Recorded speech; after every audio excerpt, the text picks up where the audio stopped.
Hello guys, দেখো আমি আমার স্কুলে চলে এসেছি। আমার সরস্বতী পুজোর খাওয়ার জন্য এখানে আমি এসেছি।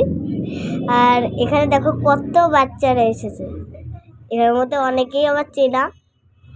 আর দেখো আমি খেতে বসে গেছি, তাই এখন খাবার আসবে।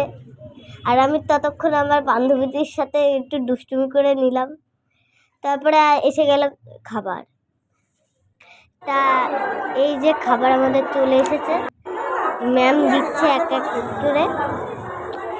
তো আজকে আমাদের ফ্রাইড রাইস আর হলো চিকেন কষা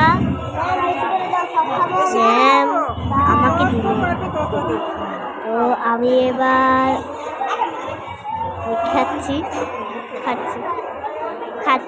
খেলাম। ম্যামকে বললাম দারুণ হয়েছে ম্যাম। তো দেখ আমি খাচ্ছি ওখান থেকে মাংস এবার নিয়ে আসছে। আমি এবার হাপুসু খাচ্ছি। খেতে আবার একটু বান্ধবীর সাথে শুরু করি ওরে। এই যে মা আর আমি দুজনে হাপুসু খাই খাচ্ছি। আর ওইদিকে চলে আসলো আমাদের আলু চলে আসলো।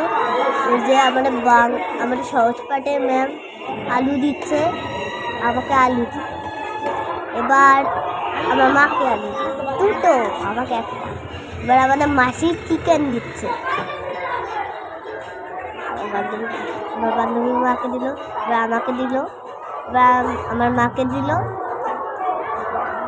তারপরে হলো মাসি এবার ঝোল দিচ্ছে। জাস্ট এই মাংস দেখে খেয়ে লাগছে, মনে হচ্ছে না তখনই খেয়ে উড়ে এত খেয়ে। আর একটা অ্যাড দিয়ে দিচ্ছি, এই চাল যে চাল দিয়ে করেছে সেই চাল নাম হলো বাসমতি ফ্রাইড রাইস চাল।